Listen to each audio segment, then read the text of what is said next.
As has been widely reported, drug cartels are causing carnage on the streets of Mexico. Their business and bloodshed are being felt in the United States as well. Now, we've reported in the past about violence tied to Mexican drug trafficking in American cities like San Diego and Phoenix, but perhaps nowhere is the situation more volatile than Juarez, Mexico, just a few miles south of El Paso, Texas, where despite so many dangers, people are fighting back. My co-anchor, Terry Moran, reports.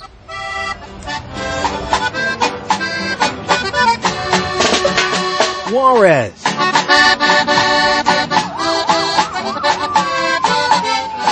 This is a city with a storied past, rich with character, from Spanish missionaries to Pancho Villa to bootleggers and musicians. But over the past couple of years, Juarez became the most dangerous city in the Western Hemisphere. The drug wars engulfed this city. Two giant drug cartels have been battling for control of Juarez, with its crucial position just across the border from El Paso, Texas. The police were almost totally corrupted, and ordinary citizens have been living in terror.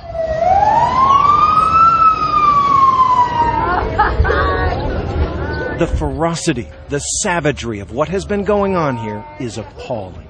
This happened within the last hour. 2 men lying on the sidewalk over here, executed in this neighborhood. 2 more casualties in the narco war here. The police have secured the scene. They're starting to gather evidence. Neighbors have gathered around to watch. There are children sitting in the street looking at this scene. This is the price of cocaine.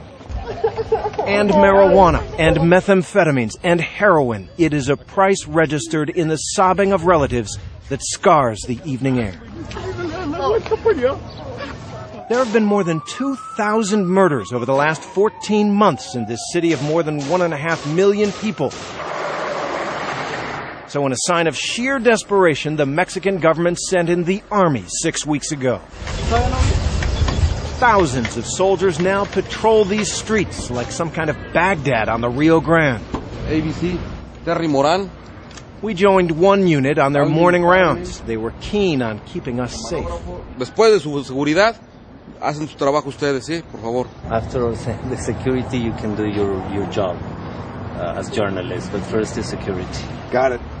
So if we hear the fire, we go down. Si oímos fuego, vamos para abajo. I have no problem doing that.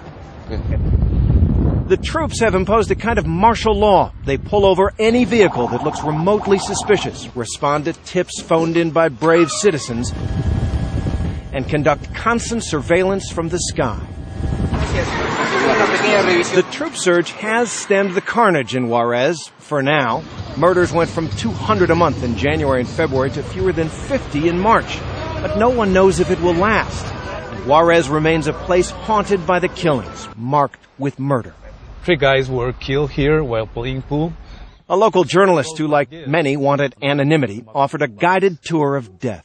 Several men who survived an execution were taken here to this hospital, and the killers came in to kill the guys inside the hospital.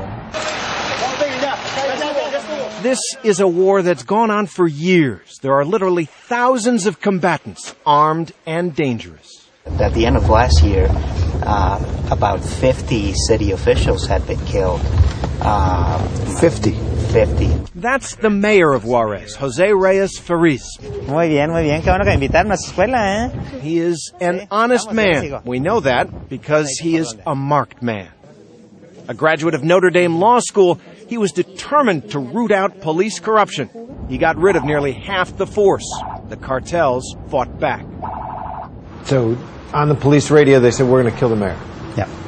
They put up a poster saying the mayor's a dead man? They did. That was the last threat that I received. That was when he called in the troops. The streets of Juarez may be quieter these days, but at the city morgue, the bodies are still piling up. We have some more in the refrigerator.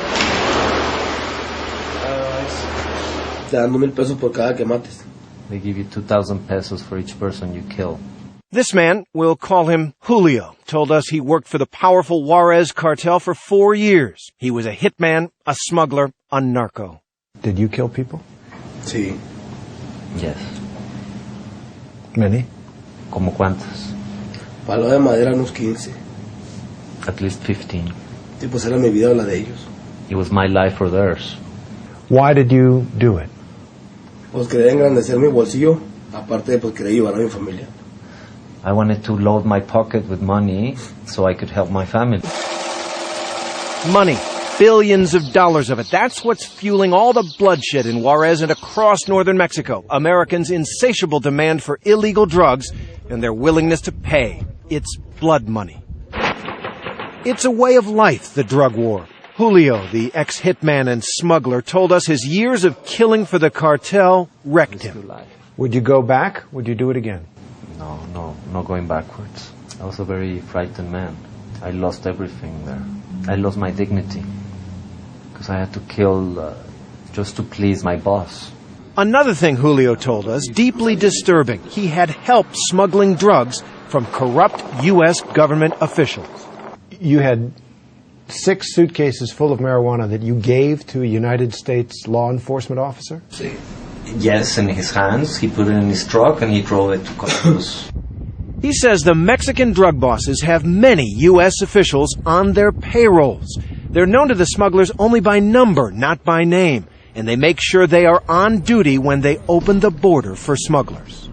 That's why he told me, turn your lights off and follow my lights. If we see any other immigration officers, don't worry about it because we can just pretend that I've already detained you. FBI agent Keith Slaughter says the vast majority of border officials are honest, but he admits corruption by the cartels is on the rise. For them to be successful, they have to be able to get across the border, and they're willing to pay a lot of money in order to be able to grease the skids to do that. While the FBI is on the case in the U.S., in Mexico, the justice system is broken.